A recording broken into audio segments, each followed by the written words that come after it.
One way. Wait, hold it. Hold that fire. Hold that. Okay. Honey Pass, South Carolina was a small mill town near Greenville and Spartanburg, but a remote single mill. There was almost no organization around there, but some of the workers had the courage to come out on strike. The local sheriff had armed the people who went into the mills. There was a deputy with a pistol. There were a number of people with shotguns. And we have the story from 3 eyewitnesses of what happened. 2 eyewitnesses what happened. They were marching around the mill, carrying American flags, singing "We Shall Not Be Moved," "Solidarity Forever." And there were shots from inside the mill. The strikers started running. 7 of them got shot in the back, all in the back. 7 of them were killed and a number of others wounded. 3 days later, they had a funeral for the 7 of them. And this is the footage of that funeral when something like 10,000 people collected.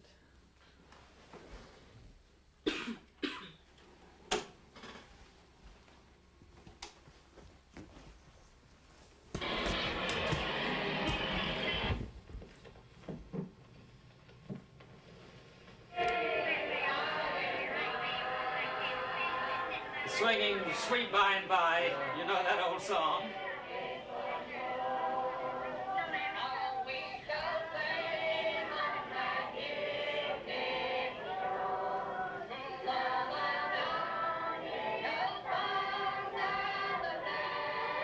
See the American flag.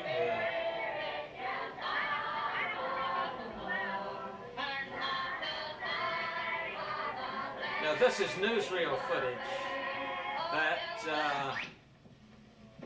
was taken, and we found it in the archives. We have no proof that it was ever actually used. You see the huge crowd. They gathered from all over that part of the cotton mill country. Friends and sympathizers, Many prominent we people regret very much that it was came. impossible for Vice President Gorman to be here as he had planned. However, I have a message signed by him and the members of the strike committee. I want to read it this time. Reading a message from Gorman, who was warned not to come because it was too Of dangerous. the cease strikers of Honey Pass, South Carolina. The cruel and senseless death of the 6 strikers at Honey Pass has profoundly dismayed and shocked the members of the General Strike Committee of the United Textile Workers of America. We meet. Here again, you see the huge crowd of people. Sea of people. Paid no respect to that law passed by our Congress, and that they would not abide by the law of the federal government, that they would not live up to the spirit of the New Deal, and they would not permit our departed brothers, their associates here, and their fellow workers throughout the industry to bargain collectively, to sit down around the conference table and to adjust differences. No, they were determined to continue their past feudalistic traditions where they could be the feudal overlords. This evening, on this solemn, unfortunate occasion, is because the employers in this industry are determined to go to any length to prevent the workers in this industry from having their rights under the law. Yes, a great many of them, too many, but thank God not all of the employers in the textile industry have gone to the length of injecting, of indirectly having brought about. This is remarkable footage because it was early sound film. Of the trade union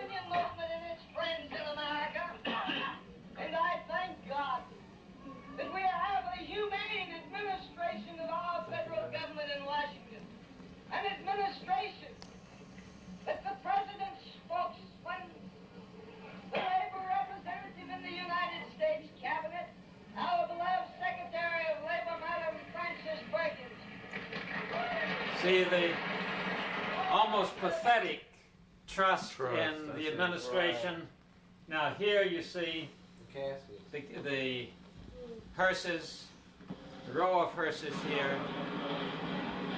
When the prior footage was before the funeral, now this That's is right. yeah, okay. That's right. This is after this. You see they're carrying out the caskets. Right. They had to go to 3 different towns to get enough hearses Oh, wow. because it was a small town.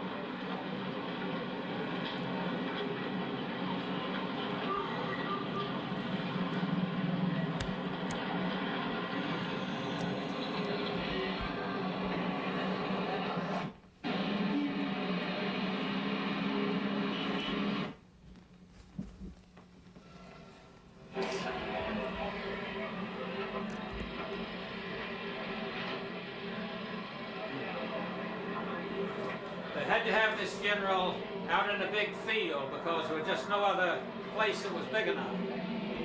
Thousands of people. Thousands and thousands of people. Number 3 on the bottom. So my question to you now is this. Pick it up again, please. My question to you is this. This happened. This was a great tragedy. The news of it spread all over the country, but particularly over the South. It was headlined, and it frightened everybody. Right. Pro or con, it frightened everybody. This is getting out of hand. Right. This is out of hand so that some people thought we ought to hold it down. Other people thought we ought to do something about it. Right. Unfortunately, the answer was that Roosevelt thought he had a deal with the textile manufacturers that they would not take retribution, that if everybody get back to work, then they would talk it over and work out something that was going to be fair for everybody. That did not happen. So that what we have here is a picture of failure. How do you as organizers deal with labor's defeats? Well, that's a tough question. I mean, it is a tough question, but it's one that we get a lot of questions on. I mean, because the feats, you have them. I mean, this was a failure. You said that. I mean, we all see it was a failure. It wasn't a failure of the workers. It was a failure of the system. You know, they failed to protect them. And the way we have to deal with it is we acknowledge it. You can't hide your failures. You acknowledge they happen, but you put them in the larger perspective of what it all means. What's the end goal? The end goal of all these struggles from 34 to 91, the most recent one here, is the goal is to make things better for the workers, for ourselves, for our families, I mean, for tomorrow. And you're going to have failures no matter what you do. Any road you choose or path that you choose for an end goal to make things better, you're going to have failures. So you can't hide them. You deal with them. You discuss them if it comes up, but you keep them in the perspective of the long-term goal. And you learn from the mistakes that have been made. You know, even though there are defeats, you instill in the hearts and minds of the people that work in the plants that, yes, there is a way to make things better. And maybe not today, but maybe tomorrow. Maybe we can talk to more people and let them see our side of it, you know, give out more information. And a lot of the great unions we have today, they suffered defeat after defeat. That's right. And, you know, when the time was right, when everybody had basically the same principles in their mind at the same time, that's when they got their unions. When we had our strike in 1934, when we first joined, when I did and the others first joined the Central Labor Council there in Knoxville, it was composed mostly of the railroad men because they were the ones that were organized. And we had several of these railroad men who would come in from their international unions and talking to us there. And I have had heard it so many times that I can still remember exactly what they said. They were all good orators, and they would say, now you people remember that men have fought, bled, and died to get this 8 hours for you. That's right. That's what they were working toward. That's right. And he said, now it is up to you people. And he was talking to us, textile strikers. It is up to you now to get better working conditions for those people who are to come after you. Right. And it's like this film. These people were out to change the status quo at the time. The status quo was the company had total authority over your working life in the mill. You didn't have any rights. You didn't have any say-so in anything that was taking place inside that plant. And these people knew in order to change things and make them better, they had to take a chance on that. I mean, no gain that you're going to get or from your struggle is going to be pain-free. It's going to be failure-free. Anytime you're set out to change the status quo, which is in this case, have some of the power as workers over our working lives, our lives 8 to 10 hours or so in the plant. Anytime we're out to do that, to take some of that power, it's going to be painful. It's not going to be easy.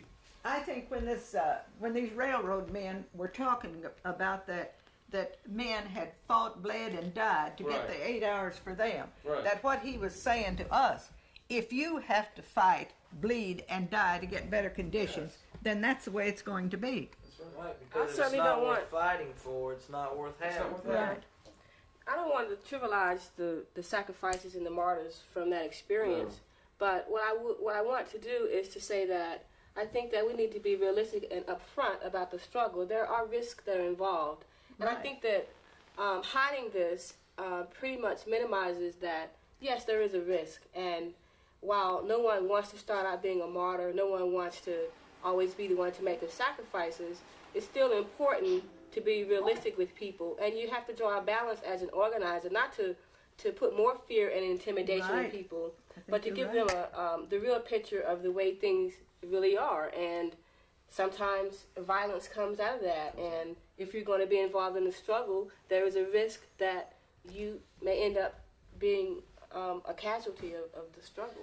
Well, look what a risk Martin Luther King took there to establish the civil rights. And I certainly don't think that Dr. King started out with the intentions of becoming a martyr for the No, he civil did rights not. struggle. You don't ever contemplate being a casualty when you start out to do something that you think is right.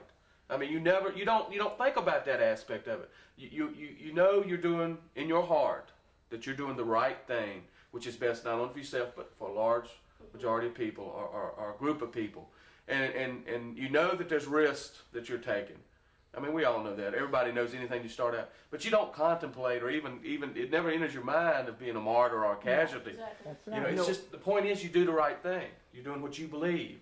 You know, one good thing I think in the 90s now, which is better than in the 30s, when we go organize plants, we tell the people, if you are out front and the company knows you are for the union, the safer you are now, as back in the 30s, maybe you weren't so safe because they were going to make an example of it. If the company knows you are out front for the union, chances are they're not going to be messing with you because they're going to be picking on these people that we call them fence sitters. They don't know which side they want to be on. Those are the people that they can take advantage of, whereas the leaders in a union drive now have got so much protection. We document every meeting they come to, every time they go to the gate to pass out leaflets. We've got documentation of that now where they are doing union activities, and for the most part, their jobs are safe. You were a casualty of the 34. You were blacklisted. I was blacklisted. I mean, you didn't lose your life. You lost your livelihood. That is right. You know, it's not. That's a casualty. I mean, you were a martyr. I mean, but you didn't contemplate that when you started. Did that would be the outcome? Oh, of course No, you not. were just angry. You I just was just angry. mad. Yeah, I was just mad. That's right. You right? Okay, that's great. Can we get some tone in here? Yeah. Okay, bars are up. This is room tone. We need 30 seconds of just normal breathing and quiet.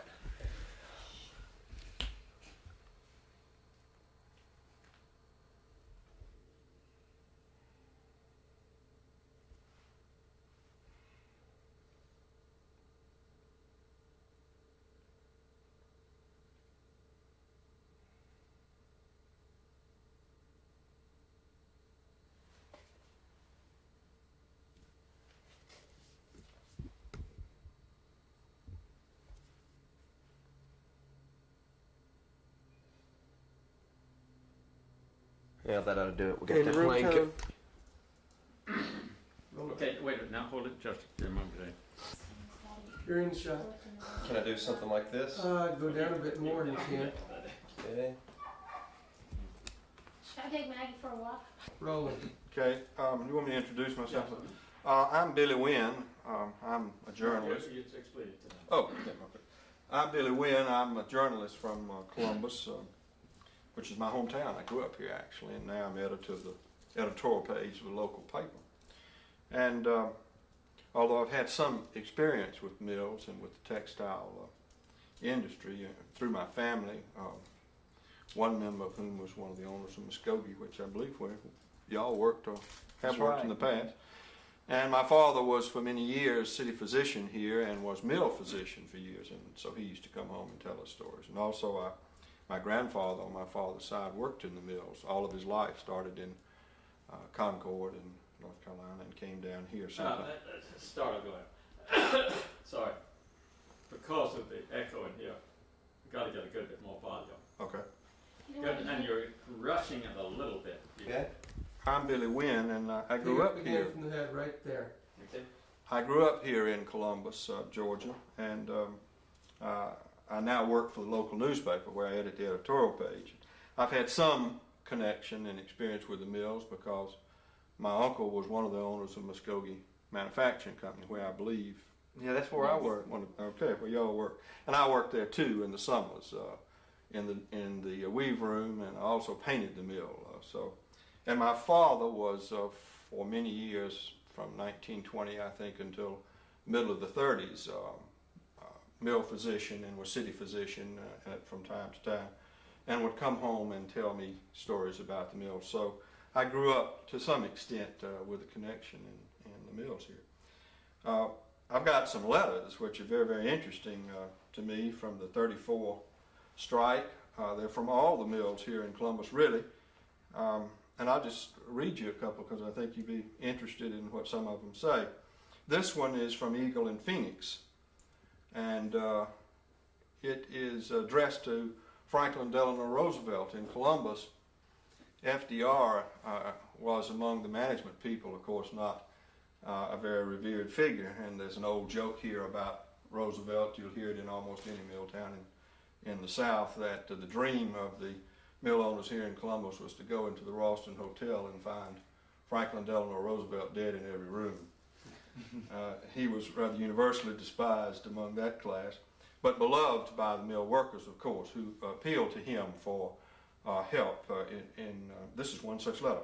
Honorable Franklin D. Roosevelt, Washington, D.C. Sir, for the sake of humanity, won't you have an investigation made of the pay and working conditions of human beings in the Eagle and Phoenix Mill of Columbus, Georgia?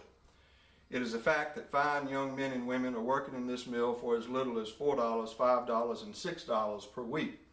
There's been no effort made on the part of Eagle and Phoenix Mills to cooperate with you. The only change having been made so far is to increase the work and cut the force, and it's signed by a committee of half-starved human beings looking to you for help. Sounds like a desperate plea. Indeed. This is from Maritas Mills here in Columbus. Didn't you work there or know something about it? I used to work for a big manufacturer that owned it at one time. And this one is also dated in 1934, March 16th, 1934, and this is a complaint. This complaint is anonymous and says that this plant is falsely classifying Negroes working at machines as cleaners and paying less than the code provides. The only Negro operating a machine not receiving at least 30 cents per hour is one man on the waste machine in the waste house, and he receives 22.5 cents per hour, which is the minimum under the code. There are 3 Negroes in the mill cleaning humidifiers, and they are allowed under the code to do this at a rate of 22.5 cents per hour, which is the rate they receive. I remember from my experience working in the mill that if you could train a skilled black operator, they would often do double and triple duty. And in case somebody got laid off, one of the white operatives got laid off, the black operative probably could run the machine just as well as a group of machines.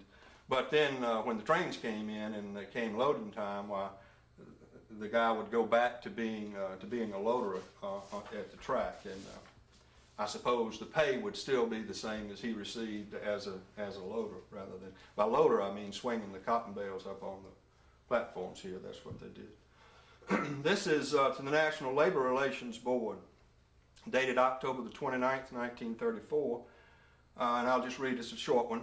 As I was asked to write you a letter, I am stating my case.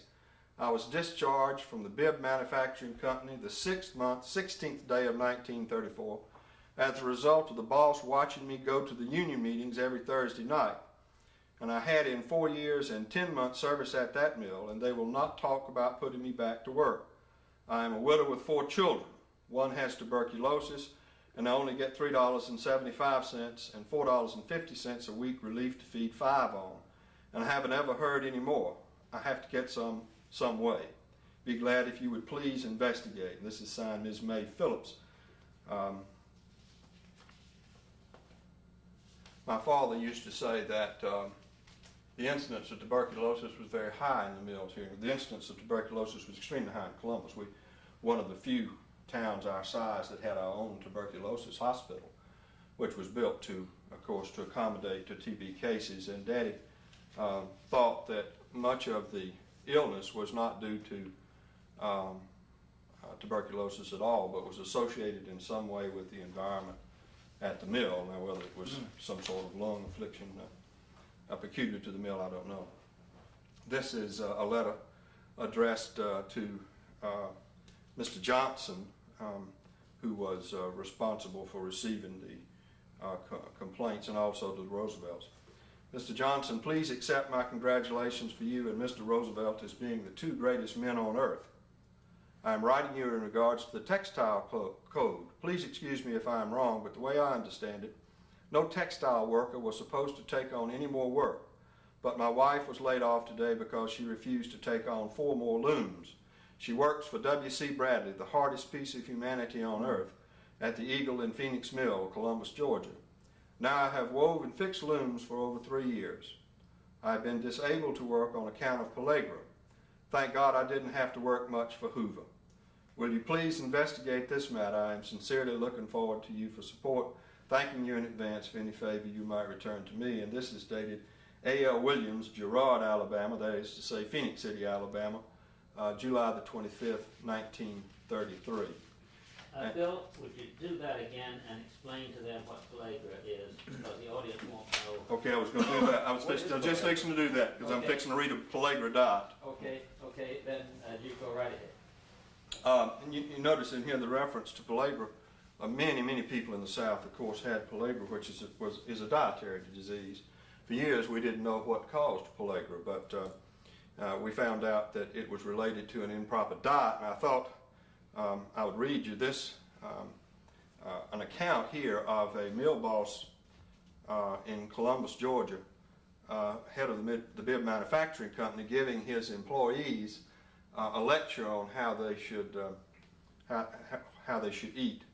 And this is dated September the 15th, 1934, and it's headed, Mill Boss Turns Dietitian, Suggesting Food Perfectly Suited to Produce Pellagra, which indeed it was. If one is looking for a sample of the all-embracing stupidity and arrogance of cotton mill barons, here is a candidate for the position. On Sunday, October the 1st, 1931, William D. Anderson, president of Bib Manufacturing Company, had some 1,200 of his workers assembled at what he called a rally in a schoolhouse of Columbus, Georgia. Anderson had brought these mill workers together to enlighten their minds. They were already on short time, and cotton mill wages on full time are pretty scanty. But Mr. Anderson told them that they would have no trouble in caring for themselves if they bought the right foods. Here is a list of supplies which he set forth as ample for a textile worker's family of 4 persons for a week. 24 pounds of flour at 60 cents, 4 pounds of lard at 35 cents, 8 pounds of potatoes at 16 cents, 1 peck of cornmeal at 25 cents for a total, here it says, of $1.36. And that was to feed a family of 4 for a week. So you can see where pellagra might have gotten. I wonder if his family was on that diet. I don't think so. I don't believe Mr. Anderson's family could subsist on that diet. That's all the letters. Okay, very nice, very. Let me just, Dad, what I want to do is, don't you just start reading like the last paragraph or something? 24 pounds of flour at 60 cents, 4 pounds of lard at 35 cents, 8 pounds of potatoes at 16 cents, a peck of cornmeal at 25 cents for a total expenditure of $1.36. You could see where this diet would not be healthy. They don't even suggest, which is unusual in the South, you know, some fatback or some collard greens or something. There's no meat. There's no vegetables. There's also no milk, fresh milk of any kind. So this is an impoverished diet by any standards anywhere, I think. Can you pick it up again, Will, without the woof woof of the dog outside? Just pick up where 24 pounds. So start over. Okay, Yeah. 24 pounds of flour, 60 cents. 4 pounds of lard, 35 cents, 8 pounds of potatoes, 16 cents, and a peck of cornmeal for 25 cents. So this is an extremely limited diet by any standards for a family of 4 persons for a week. It has no meat, it has no milk, it has no fresh vegetables. It's obviously well calculated to induce pellagra and other dietary problems, and especially imagine a child being brought up on this sort of thing. Well, Bill, where did you get all this great information? Comes from the National Archives, and all of this information, all of these letters, in fact, and ultimately after this film is finished, you'll be able to obtain these letters, copies of these letters, and other information developed from research in this film at the local library, at the Bradley Memorial Library. Okay. Okay. And you're rolling. This is room tone for Mr. Winn's lecture.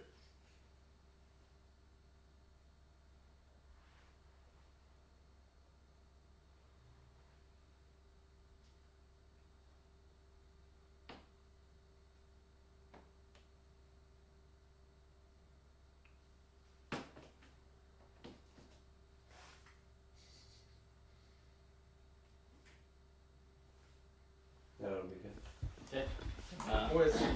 Okay, Billy, when you want to start reading? I'll start in time. You ready? Should he introduce himself again? No. Just for the hell of it? Okay, fine. This is a letter from Franklin Roosevelt, or to Franklin Roosevelt, I'm sorry. You start again. Okay. This is a letter to Franklin Delano Roosevelt in 1934 from a committee at the Eagle and Phoenix Mill here in Columbus, Georgia. It says, "Sir, for the sake of humanity, won't you have an investigation made of the pay and working conditions of human beings in the Eagle and Phoenix Mill of Columbus, Georgia? It is a fact that fine young men and women are working in this mill for as little as $4, $5, and $6 per week. There has been no effort made on the part of the Eagle and Phoenix Mills to cooperate with you. The only change having been made so far is to increase the work and cut the forces. Signed, a committee of half-starved human beings looking to you for help." This is a letter from another mill here in Columbus, Georgia, from Maritas Mill. It's actually in the form of a complaint.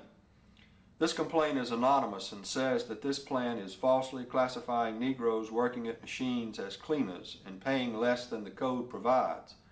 The only Negro operating a machine not receiving at least 30 cents per hour is one man on the waste machine in the waste house, and he receives 22.5 cents per hour, which is the minimum under the code.